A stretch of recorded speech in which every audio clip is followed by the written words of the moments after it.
bem-vindas então aqui ao nosso webinar.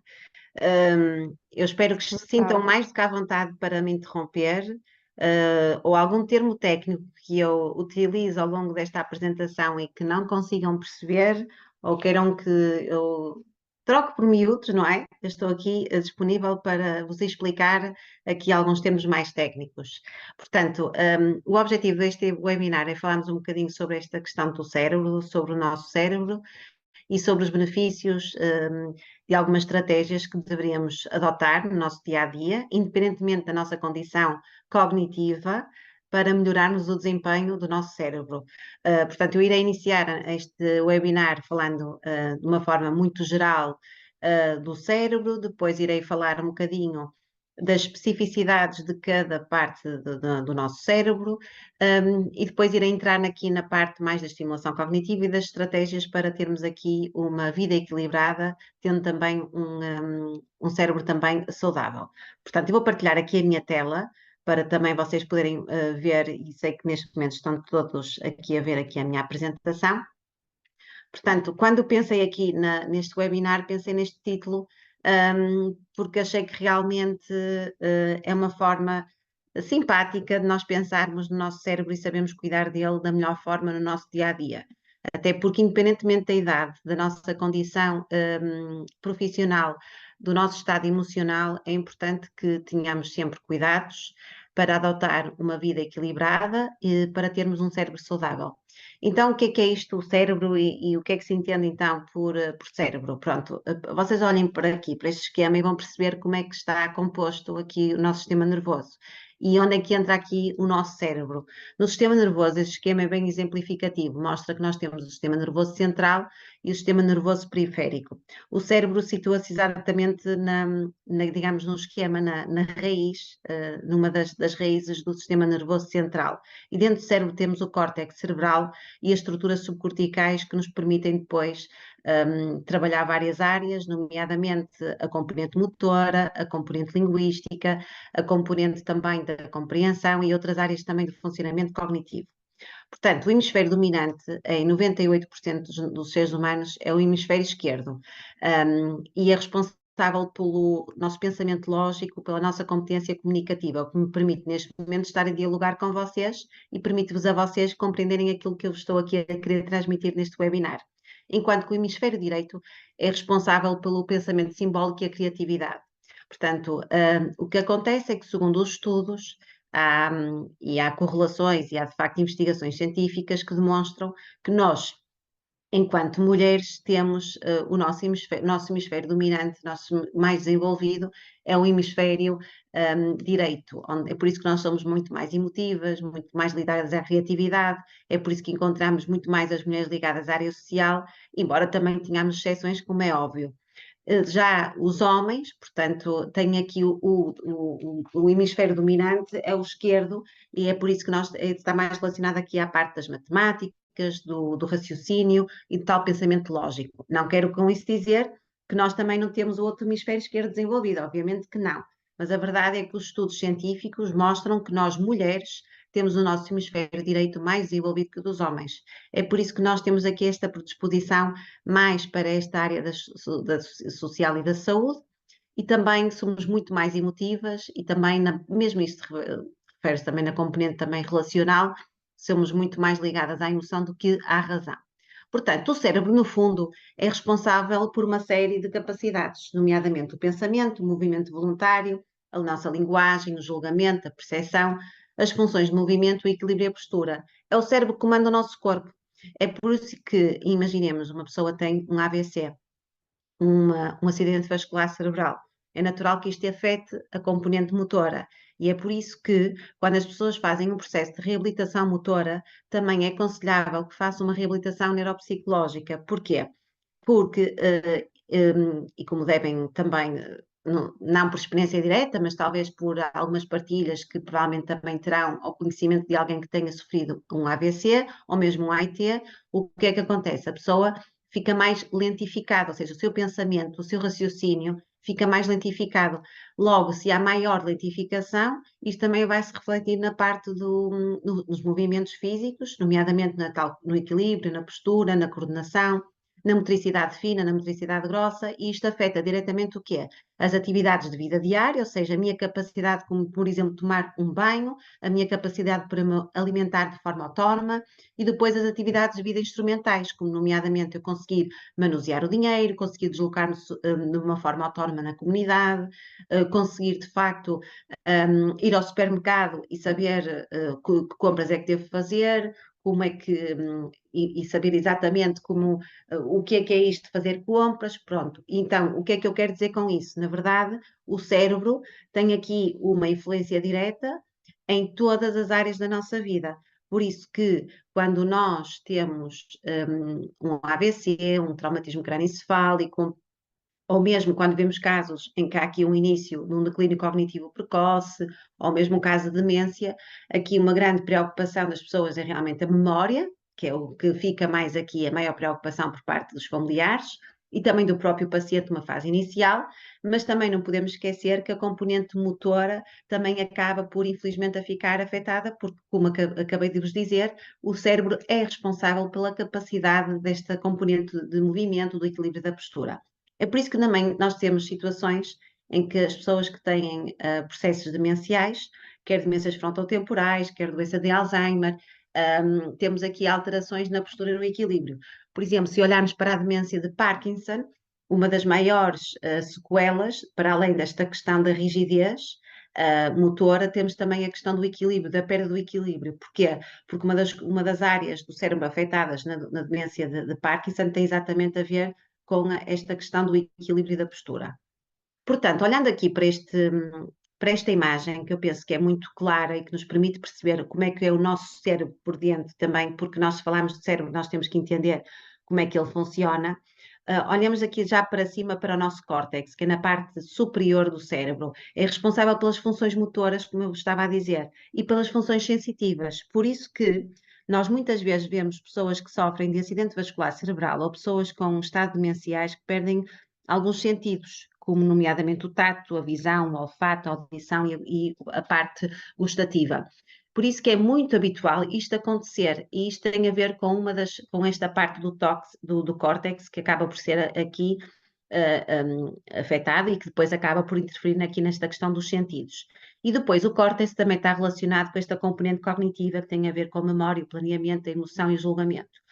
O córtex acaba por ser uma das áreas do nosso cérebro, que é das mais afetadas, infelizmente, nas demências, e é aquilo que acaba por depois interferir na questão da dependência da pessoa e na probabilidade da pessoa acabar por perder algumas noções e daí depois não conseguir ter a percepção do perigo, nomeadamente estar a cozinhar e estar algo a queimar, e como perde a sensação do olfato, acaba por não ter aqui a noção do perigo que isto pode acontecer com um alimento que se esteja a queimar, percebem? Portanto, daí é preciso também perceber-se de que forma é que o córtex também está aqui afetado no possível processo demencial.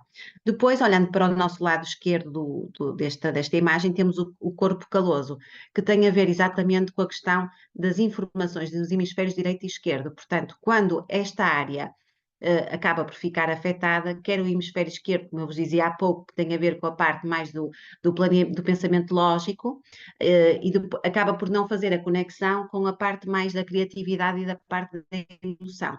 Depois temos aqui o hipotálamo. O hipotálamo é fundamental para o nosso cérebro, portanto tem a ver também com esta questão da pressão sanguínea, da temperatura e também com as questões sexuais. Porquê? Porque o hipotálamo permite também aliás, muitas vezes as pessoas, isto é mais em casos de acidentes vasculares cerebrais, uma das áreas que mais preocupa os médicos, nomeadamente de cirurgia, é se realmente o hipotálamo sofreu aqui uma sequela significativa, porque pode afetar também esta questão, pode provocar derrames, hemorragias cerebrais, e portanto isto aqui acaba por ser uma área de grande complexidade, de uma grande preocupação por parte da equipa médica no processo inicial de uma possível doença. Depois temos a glândula pituitária, que controla a produção hormonal.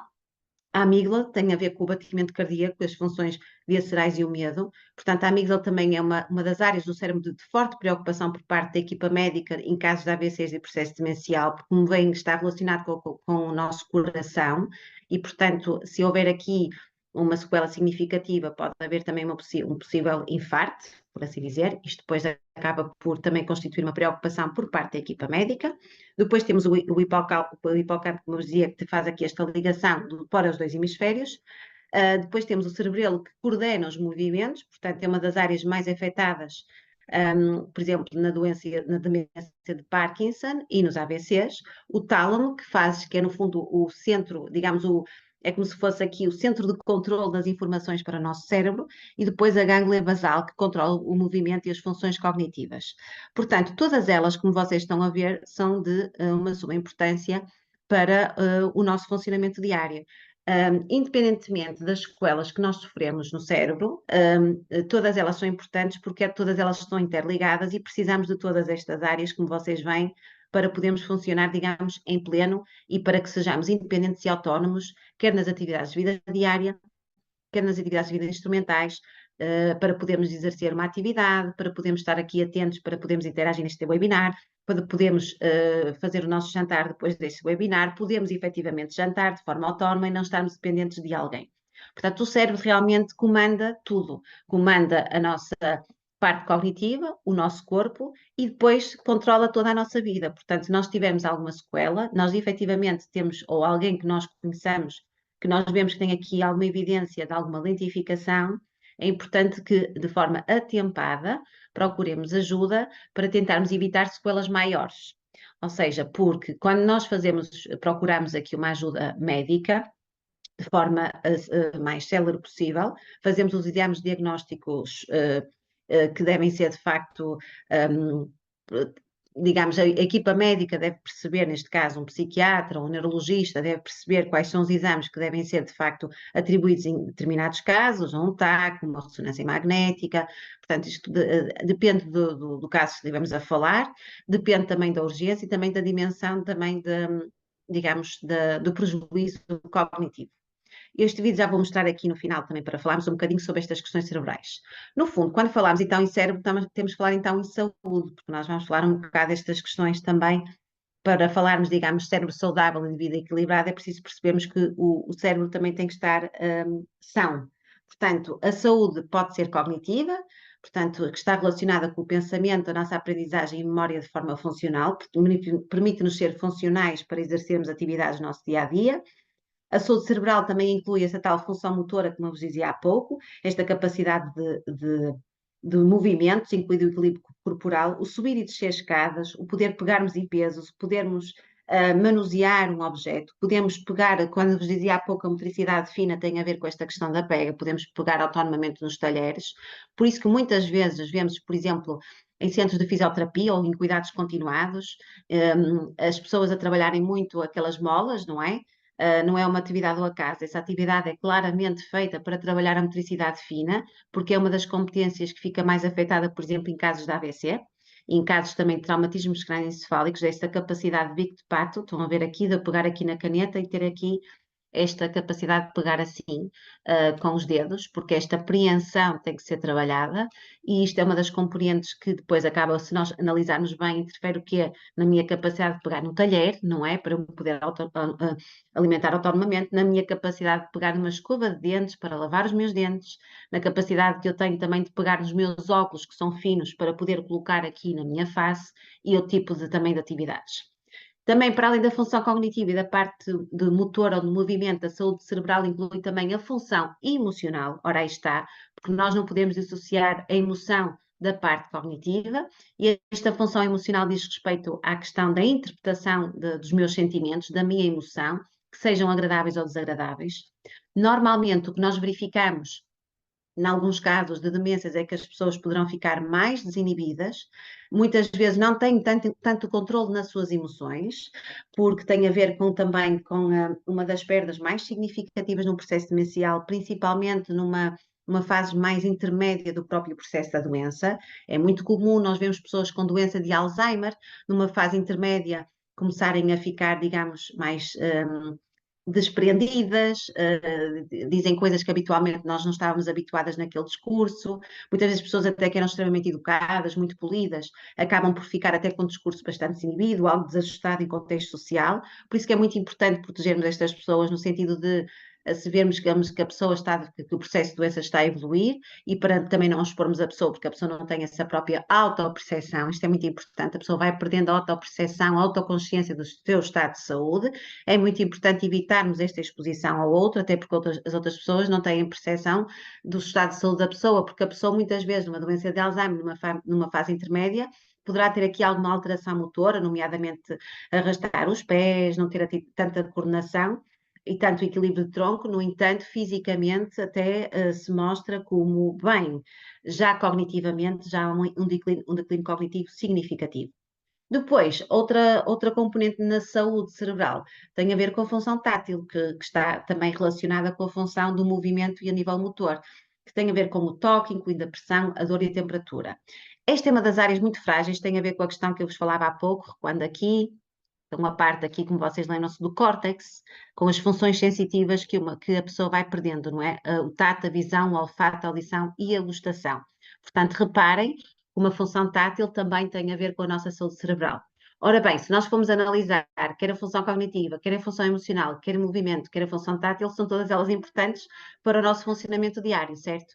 E daí ser muito importante para termos uma vida equilibrada e saudável, nós mantemos então o nosso cérebro saudável. Portanto, como bem, nós precisamos de todas estas áreas para sermos saudáveis e para estarmos bem, e também para vermos os nossos também bem. No fundo, quando falamos então nesta questão da saúde cognitiva, isto entrando aqui nesta componente mais do cérebro, e nesta componente mais do funcionamento cognitivo, tem a ver com a nossa capacidade de pensar, de aprender e de recordar de forma clara. E isto tem uma implicância direta nas atividades diárias, e isto tem a ver também com a parte também do aspecto geral do cérebro. No fundo, a saúde cerebral refere-se à forma como o cérebro de uma pessoa funciona bem em várias áreas. Eu peço desculpa, estou a ficar aqui. Espera aí.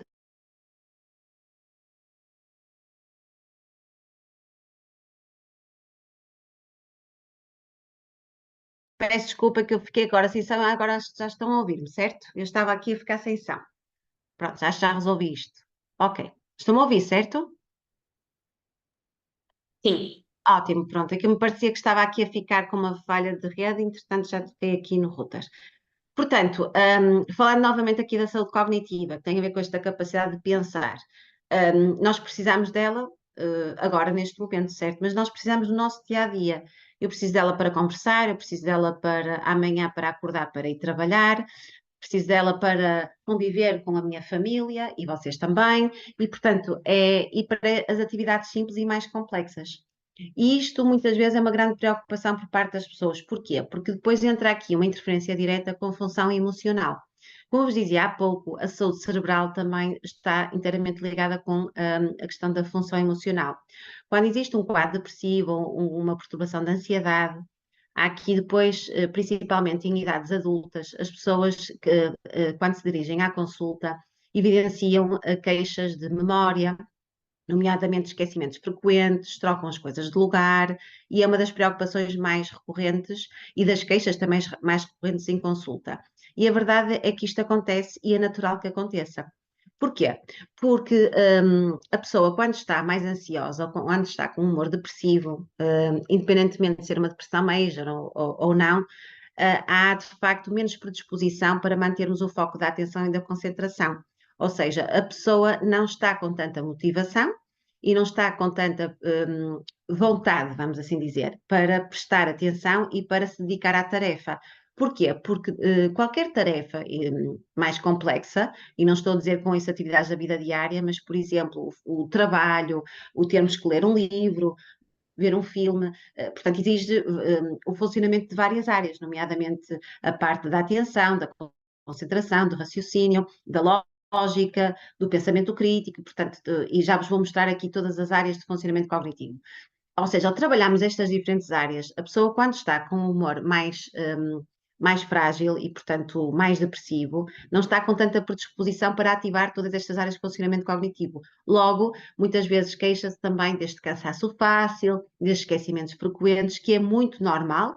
Isso, o que é que eu quero dizer com isso? Não é necessário que a pessoa esteja num processo demencial, que sofram um AVC, que sofram um traumatismo crânioencefálico, para ter aqui dificuldades na sua saúde cognitiva. Portanto, a própria condição emocional pode ter uma interferência direta na saúde cognitiva da pessoa. E, aliás, nós temos, eu tenho também em consulta jovens que já têm, referem muitas vezes esquecimentos. Portanto, não é preciso estarmos em idade, sermos adultos mais velhos, para termos também esse tipo de queixas cognitivas. Existem já estas queixas, portanto, no fundo, são queixas psicossomáticas decorrentes também do seu próprio estado emocional. Portanto, olhando para as funções cognitivas em concreto, no fundo, o que é isto das funções cognitivas? São sistemas funcionais complexos que formam redes de conexões neuronais e, portanto, funcionam como uma ação conjunta de diversas regiões do cérebro. E são essas funções cognitivas que nos permitem ativar várias áreas do nosso cérebro. Portanto, o que é isto das funções cognitivas? Tem a ver com toda a eficiência intelectual no geral, nomeadamente a atenção, as funções executivas, que têm a ver com a minha capacidade de elaborar algo, de escrever, de desenhar, de planificar, de pegar, por exemplo, no meu carro e saber onde é que fica o supermercado, de ir ao supermercado, ao mesmo supermercado, e saber exatamente onde é que estão as coisas, da linguagem, quer verbal, de escrita e de cálculo, da memória verbal e visual, das funções motoras, das funções visoespaciais e visoconstrutivas, da velocidade de processamento e das praxias. Portanto, no fundo, o que é isto das funções executivas, que eu penso que poderá ser o termo mais complexo, e que, porque as outras penso que poderão identificar de melhor forma e conseguir perceber o que é o que é. As funções executivas é um conjunto de habilidades que nos permitem direcionar comportamentos e metas, avaliar a eficiência e adequação de determinados comportamentos, ter estratégias e resolver problemas. E aí onde é que eu quero chegar? Resolução de problemas, quer com problemas em concreto no nosso trabalho, no nosso dia-a-dia, na nossa casa, quer resolver problemas e gestão de conflitos na nossa relação, nas nossas relações afetivas ou de pares. Ou seja, as funções executivas, quando ficam comprometidas ou quando há algum dano, ou quando há alterações, é das funções mais complexas de serem trabalhadas, porque infelizmente acabam por interferir no nosso pensamento e na forma como nós compreendemos o problema e com o mais precoce possível. O que é que eu quero dizer com trabalhar de forma mais precoce possível? Quando nós fazemos uma avaliação neuropsicológica da pessoa, avaliamos várias áreas do funcionamento cognitivo, como eu disse há pouco, que são a atenção, a linguagem, a memória, as funções motoras, a velocidade de processamento e as tais funções executivas. E as funções executivas têm uma forte correlação com todas as outras áreas, porque se a pessoa não identificar aquilo como um problema, portanto, também não vai ativar várias áreas de funcionamento cognitivo. E é muito importante nós percebermos se a pessoa tem esta área de cognitiva preservada ou se não se encontra tão preservada, até que ponto é que ela já está aqui com alguma alteração significativa que depois impacte no seu dia a dia. Aliás, as pessoas com alterações nas funções executivas são pessoas que vão perdendo autonomia nas atividades de vida instrumentais, nomeadamente deslocar-se sozinhas na comunidade, ir ao supermercado, conduzir, e, portanto, saber, por exemplo, uma coisa tão simples como saber qual é a roupa que deve usar em determinada estação do ano, conseguir, por exemplo, cozinhar, não se colocando em perigo as demais, e outro tipo de atividades que envolvam aqui algum tipo de pensamento e algum tipo de estratégia e alguma avaliação daquele comportamento, se é correto ou se não é correto, se põe em risco ou se não põe em risco. Portanto, relativamente aqui à memória, está presente, como sabem, em todas as atividades cotidianas, nomeadamente nós, quando fazemos uma lista de compras, nos nomes que recordamos, no facto de estarem aqui a usar a vossa memória para se recordarem depois daquilo que nós estamos aqui a partilhar hoje neste webinar. E é muito importante porque sem ela, de facto, não conseguimos recordar coisas simples e até das coisas simples até às mais complexas. E está diretamente relacionada com a nossa qualidade de vida e com a nossa própria autonomia. E nós precisamos efetivamente dela e precisamos que ela esteja sã e que esteja bem. E quando eu falo em memória, falo em memória quer a longo prazo e quer a curto prazo. A memória a longo prazo é aquela memória que mais preservada fica, é por isso que nós vemos em casos de AVCs, em casos de demências, que por regra, a memória a longo prazo, que está associada àquelas memórias que nós temos de episódios mais passados, que já aconteceram há mais anos, é aquela que fica mais facilmente preservada.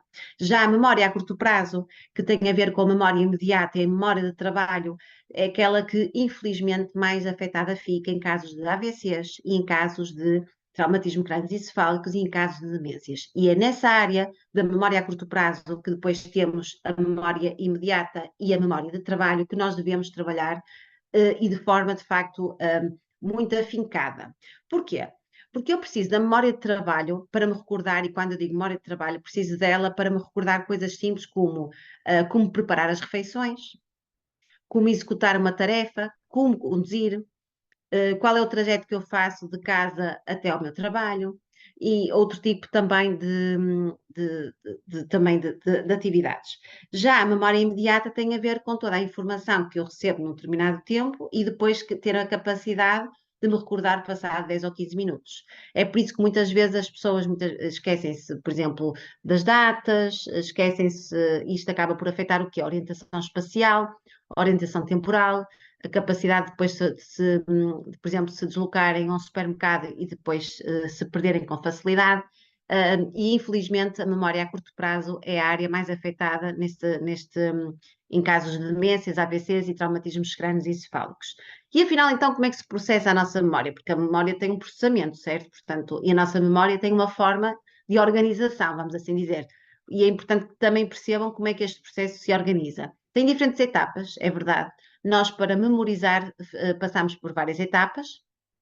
E, mais uma vez, volto a repetir, a nossa componente emocional tem uma forte relação com a capacidade que eu tenho de memorizar a informação e a minha predisposição para o fazer. Portanto, se eu estiver com um humor mais depressivo, volto a dizer, eu não vou estar tão predisposta para armazenar e, consequentemente, evocar. Portanto, o que é que acontece? Nós, no início, ouvimos a informação, depois nós armazenamos e depois evocamos. O que é esta evocação? É repetir a informação que eu armazenei na minha memória. E o que é que acontece neste processo de facto, de transmissão, armazenamento e evocação? Muitas vezes, num processo de demência ou de AVC, a pessoa não consegue armazenar. Ela ouve a informação, mas já não consegue armazenar. Logo, evidentemente, já não vai conseguir evocar a informação. E como é que nós conseguimos perceber se a pessoa consegue ou não armazenar? Na convivência diária e depois, claro, com testes de avaliação neuropsicológica para conseguirmos despistar se efetivamente esta memória a curto prazo, tal como vos dizia, que está relacionada com a memória imediata e com a memória de trabalho, está efetivamente afetada e de que forma é que isto afeta também o dia-a-dia, o funcionamento diário da pessoa. E é muito importante perceber o que é e quando se lembra. Portanto, para percebermos também a extensão da dificuldade em termos de memória. E, acima de tudo, avaliarmos também o estado de humor e o estado motivacional. Por isso que na avaliação neuropsicológica, para além da avaliação do funcionamento cognitivo, é feita uma avaliação também do seu estado emocional. E caso se entenda, também se sugere encaminhamento para a consulta de psiquiatria ou para um processo psicoterapêutico em que realmente é trabalhada esta componente emocional. Portanto, como eu estava a dizer, este esquema é claramente exemplificativo de como é que funciona. Nós temos a informação estímulo, por exemplo, imaginem agora, esta é a informação que eu vos estou a dar, estou-vos a estimular, vocês estão a processar a informação, estão a armazená-la pronto, com registros e através da memória visual e auditiva e conseguem ou não invocar daqui a uns tempos? Espero bem que sim. É sinal que vocês estão com a vossa memória bastante funcional. Portanto, é assim mesmo que funciona a nossa memória. Nós ouvimos a informação, ouvimos os estímulos, recebemos a informação, o estímulo, processámo-la, armazenámo-la e, se possível, o ideal será evocá-la. Não digo com este nível de detalhe, mas que consigamos reter alguma informação.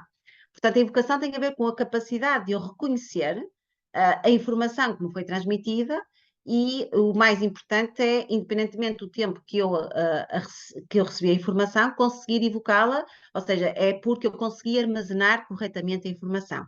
No fundo, e voltando à questão do cérebro, o hipocampo é que é o grande responsável por esta formação de todos os tipos de memória. É por isso que quando se faz uma ressonância, a preocupação da equipa técnica é também perceber como é que se encontra o nosso hipocampo, para perceber se há um dano significativo no hipocampo, porque é ele que tem uma interferência direta em todos os tipos de memória, quer memória a longo prazo, quer memória a curto prazo. O que é que se verifica nos casos de AVCs, de demências e de traumatismos crânioencefálicos?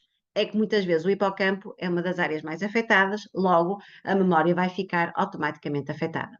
No fundo, é isto. A nossa memória tem várias fases. E de uma forma muito simples, vão perceber, tem a ver com a fase da atenção, da compreensão, do armazenamento e da recuperação. Portanto, nós é importante que estejamos atentos, daí ser muito importante esta componente emocional, nós estamos bem, estarmos com a capacidade motivacional para estarmos predispostos, para estarmos atentos e concentrados. Depois, a componente da compreensão, que tem a ver com a parte da lógica, de conectarmos a informação. Depois, armazenar, é como se imaginemos internet, é como se fôssemos aqui uma internet, em que temos aqui um disco rígido na nossa cabeça e temos que armazenar aqui a nossa informação e depois recuperar. E isto aqui é a parte mais exigente, que depois acaba por ser aqui mais complexa em termos também de trabalho com os próprios pacientes. Portanto, aí, para vos dizer o que é também para fazermos aqui esta transição, é muito importante trabalhar aqui estas questões da memória, da atenção, da linguagem, do cálculo, da orientação espaço-temporal e da coordenação motora, principalmente no processo de envelhecimento, quer seja normal ou quer seja patológico. Portanto, não é só em casos patológicos que nós temos que trabalhar aqui o nosso funcionamento cognitivo, desenganem-se, é já de uma forma precoce. Por isso que este webinar teve esta designação. Porquê? Porque quer a minha experiência, quer o meu conhecimento também me diz que nós temos que diariamente criarmos estratégias para promovermos um estilo de vida saudável e equilibrado e termos um cérebro saudável, nós temos que ter uma vida equilibrada. É isso mesmo. Portanto, não temos que ficar doentes para termos alterações cognitivas, desenganem-se, não. Portanto, nós temos que ter uma boa saúde mental, uma boa saúde cognitiva, para termos, de facto, um cérebro funcional. Isto agora para passarmos aqui para a questão da estimulação cognitiva. Portanto, o que é esta estimulação cognitiva? A estimulação cognitiva tem a ver com estratégias que são sugeridas a todas as pessoas, portanto, desde os mais pequeninos também, até aos mais adultos e até aos séniores. Portanto, a estimulação cognitiva são um conjunto de estratégias que podem ser estruturadas ou não, preferencialmente devem ser estruturadas, devem ser ajustadas à idade da pessoa, ao nível de escolaridade e também às dificuldades que a pessoa tem, ou se apresenta algumas eventuais dificuldades, e também isto é importante percebermos se existe uma avaliação feita, porque também é um elemento facilitador para percebermos que tipo de estimulação cognitiva deve ser feita com a pessoa. No fundo, a estimulação cognitiva, o que é? É um conjunto de exercícios, de atividades e tarefas que trabalham estas funções intelectuais e cognitivas. Peço desculpa. E pretendem desenvolver habilidades e promover cuidados necessários durante os tratamentos e acompanhamentos de reabilitação. A estimulação cognitiva pode ser feita em contexto hospitalar, em contexto clínico privado e pode ser feita em casa com supervisão. Portanto, as pessoas vão, por exemplo, a uma clínica, fazem a sua estimulação cognitiva ou o processo de reabilitação neuropsicológica, mas devem sempre recordar que este processo é um processo de continuidade. Portanto, não é estanque. A pessoa deve promover atividades em casa para que haja continuidade, para que haja estímulo. A pessoa deve continuar a ler, deve continuar a ver filmes, deve continuar a fazer o seu sudoku, as suas palavras, a sopa de letras, as suas palavras cruzadas. Portanto, é muito importante a pessoa, dentro dos seus interesses, perceber o que é que gosta, para estimular aqui o seu funcionamento cognitivo. É muito importante a pessoa dizer assim, o que é que eu gosto? Para tentar ativar também um bocado esta componente motivacional.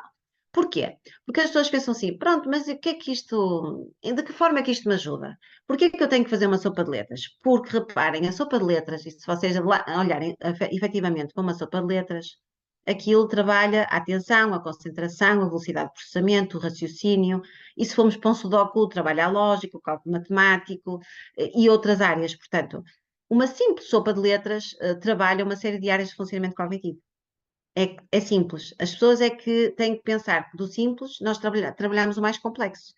E é isto que nós temos que perceber. Agora, claro está, não se vai fazer só sopa de letras, claro que não. Há uma série de outras estratégias que nós devemos fazer e que devemos ativar e que depois também em consulta nós vamos sugerindo à medida também da evolução do próprio paciente.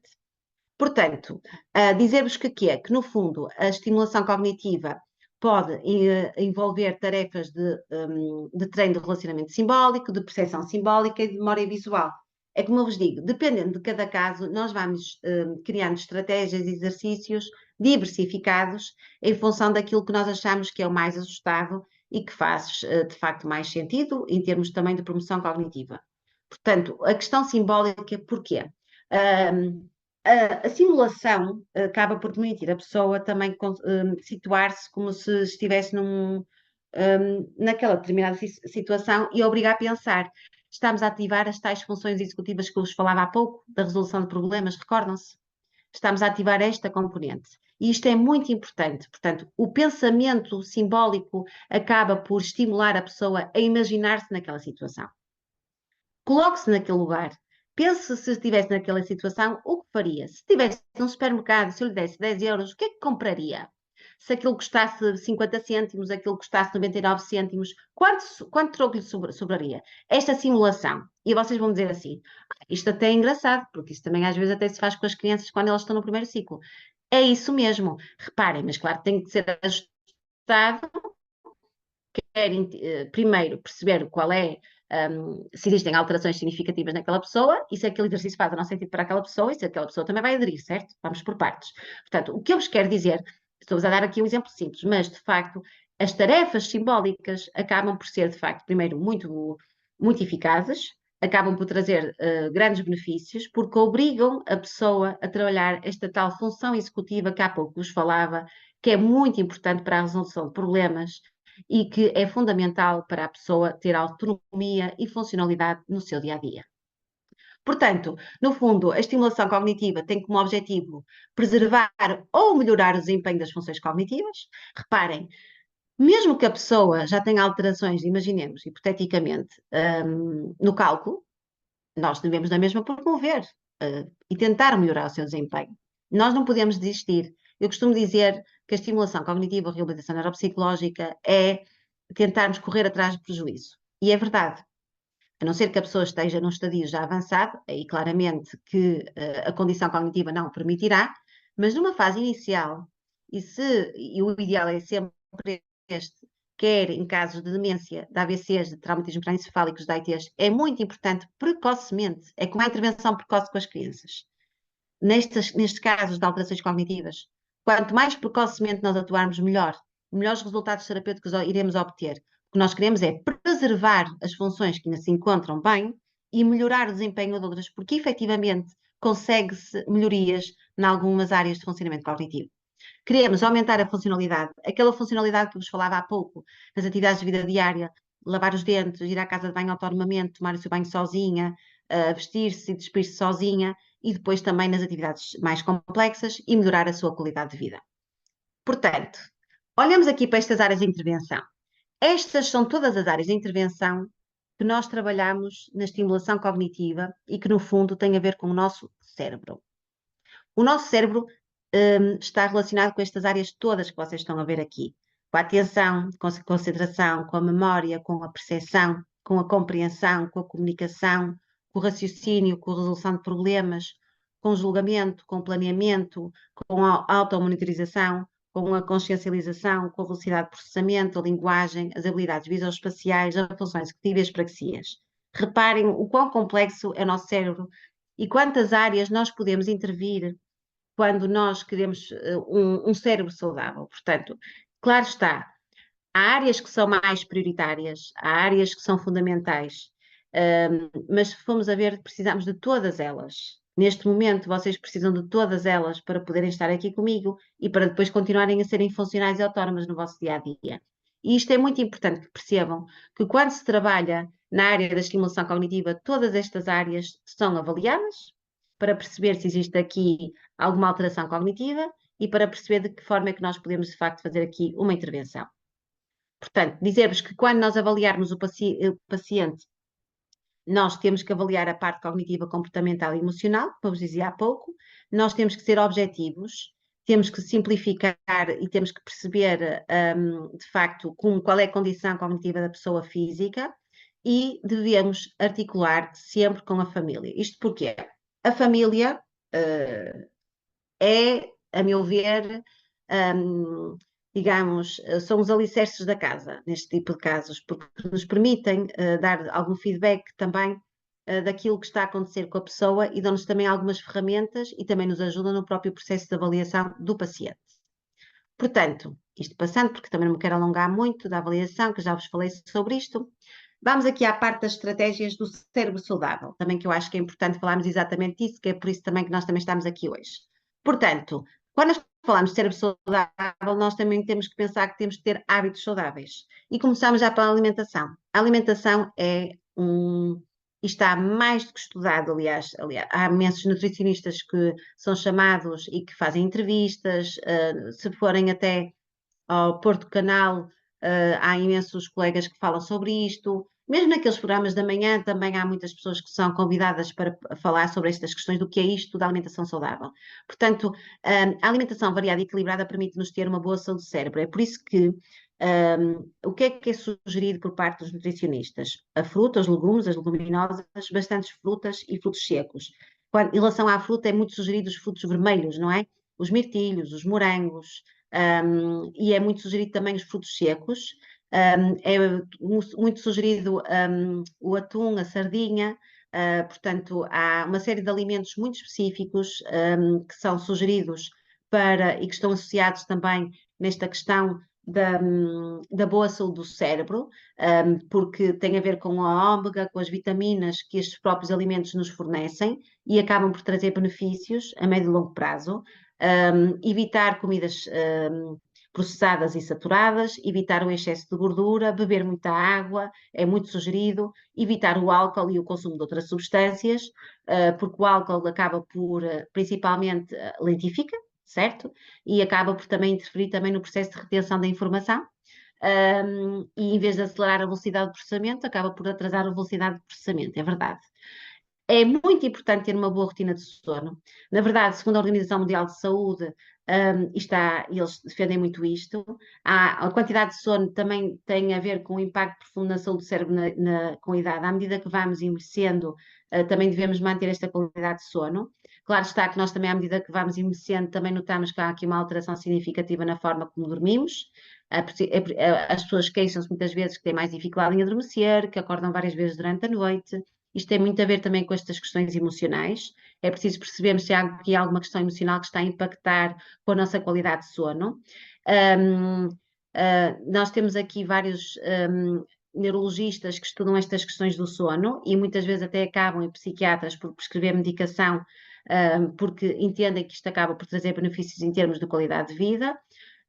Por exemplo, dizer-vos que há um estudo que indica que dormir 6 horas ou menos por noite na sexta e sétima década de vida confere um risco de 30% mais elevado de demência, portanto já há estudos nesse sentido, reparem, ou seja, quanto menos dormimos, isto pode impactar também nesta questão da lentificação, nesta parte também do funcionamento cognitivo, daí as pessoas também, quando começarem a verificar que estão com alterações na sua qualidade de sono, devem procurar ajuda para tentar ajustar-se e procurar ter mais qualidade nesse sentido. Outra questão importante tem a ver com o exercício físico com regularidade, e com isso não estou a dizer para fartarem-se de correr, irem ao ginásio todos os dias. Há várias formas de praticarmos exercício físico. Nós temos que ajustar o exercício físico aos nossos interesses e à nossa capacidade física. Há pessoas que praticam yoga e pilates e sentem-se bem e fazem-se igualmente bem. Há pessoas que preferem fazer uma corrida e dizem que estão bem. Nós temos que avaliar a nossa condição física, cardíaca, a nossa resistência e os nossos interesses. E temos que ajustar isto à capacidade de facto ao benefício que aquilo me pode trazer no meu dia a dia. Por isso que é muito importante também percebermos que se eu praticar com regularidade, e não é ocasionalmente, não é 2 vezes por mês, é estipular dias para que eu consiga exercer com regularidade este exercício físico, porque isto efetivamente dá-me qualidade de vida. Mais uma vez, segundo a Organização Mundial de Saúde, a atividade física afeta a saúde do cérebro ao longo da vida. sendo que a inatividade física é responsável por quase 8% dos anos de vida perdidos por acidente vascular cerebral, reparem, a nível mundial, bem como 2% da prevalência global de demência, ou seja, já estão a ser feitos estudos nesse sentido que demonstram que a não prática do exercício físico acaba por impactar na probabilidade de virem a desenvolver demência de forma mais precoce e na prevalência também de acidentes vasculares cerebrais. Reparem, isto no fundo isto é um conjunto de estratégias que nós temos que adotar. É o sono, a alimentação e o exercício físico também. Outra questão, também vos falei há bocado quando vos falava da alimentação, tem a ver com evitar o uso de substâncias. Portanto, claro, não fumar, portanto, evitar de facto fumar, beber apenas em quantidades adequadas. Claro que nós temos cardiologistas que são a favor da questão do um bom copo de vinho tinto à refeição, não é? Portanto, há muitos cardiologistas e que acabam por falar um bocadinho desta questão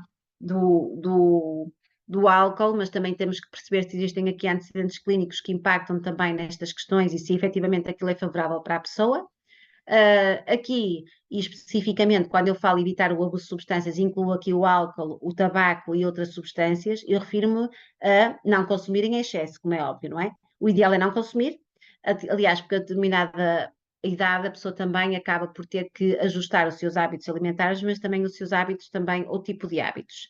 E depois também, juntando às estratégias que eu vos falei, nós devemos praticar atividade de estimulação cognitiva, por forma a tentarmos ativar também estratégias nossas, no nosso dia a dia, para que possamos, de facto, estimular aqui a nossa componente cerebral e termos aqui uma vida saudável. Portanto, isto porquê? Porque está mais de comprovado que nós estamos a desenvolver a nossa plasticidade neurológica, portanto, recordem-se deste termo, plasticidade neurológica, porque o nosso cérebro é efetivamente plástico, se nós quisermos que seja, e nós temos que o treinar. É como andarmos de bicicleta, se não andarmos durante uma temporada, vamos esquecer como é que andamos de bicicleta. Portanto, nós temos que claramente tornar-nos o nosso cérebro funcional, estimulá-lo nesse sentido e tentarmos ativar nós próprios atividades para que estas atividades acabem por colaborar e trazer-nos benefícios para o nosso dia a dia. Portanto, atividades que sejam mentalmente estimulantes e que ajudem a desenvolver o nosso cérebro, como por exemplo puzzles, problemas de matemáticas, desenho, pintura e outros trabalhos manuais. Os trabalhos manuais são extremamente benéficos.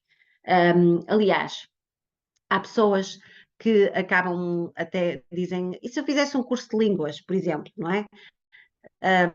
Por que não? Até porque a língua estimula aqui também esta linguística da compreensão e da lógica, e, ou fazer assim, reparem, até fazerem por exemplo, uma atividade manual que tenham um interesse e que podem ter mais disponibilidade e despertar para esse tipo de atividade, porque a manualidade acaba por trabalhar muito esta questão das funções executivas, esta questão também óculo-manual, esta questão visoperceptiva e visoespacial, e, portanto, no fundo, é tentarmos encontrar dentro dos nossos interesses e das nossas motivações e da nossa competência e do nosso tempo, não é?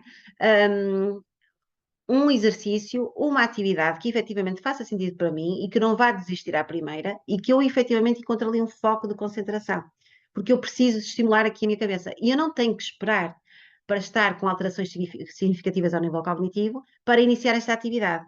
Quanto mais precocemente eu iniciar esta atividade, melhor para mim. Nós devemos, digamos, antecipar. Isto é como vamos assim chamar, é prevenção primária. Nós devemos, nós próprios, trabalharmos o nosso cérebro.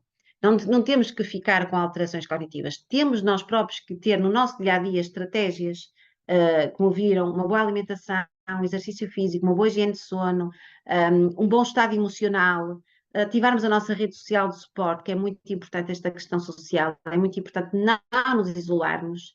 Esta questão relacional ativa muito esta parte também do funcionamento cognitivo, e paralelamente a isso, se nós não estivermos a trabalhar, temos aqui uma atividade que nos permita, de facto, estimular aqui esta componente cognitiva. Portanto, isto para resumir, a tarefa não é tanto ver aquilo que ninguém viu, mas pensar o que ninguém ainda pensou sobre aquilo que todo mundo vê. Isto parece um bocado confuso, mas a verdade é mesmo assim. Portanto, a nossa tarefa, no fundo, e para nós próprios, é pensarmos que não é tanto ver aquilo que ninguém viu, não é? É procurarmos e pensarmos em algo que é importante para nós. Olharmos para nós. conhecermos a nós próprios e percebermos as nossas dificuldades, as nossas potencialidades, e tentarmos procurar dentro das nossas dificuldades e das nossas potencialidades atividades que gostemos para promovermos o nosso bem-estar, a nossa autonomia e termos um cérebro saudável. É muito importante isto. Portanto, não é olhar para os outros e ver aquilo que funciona no outro, portanto, vai funcionar automaticamente para mim. Não. É pensar o que é que funciona para mim. Eu tenho que melhorar a minha qualidade de vida. Eu ando esquecida. O que é que eu tenho que fazer para mim? Eu ouvi isto hoje num webinar. Portanto, eu vou começar a pesquisar. O que é que resultará melhor? E isto é muito importante. Cada caso é um caso.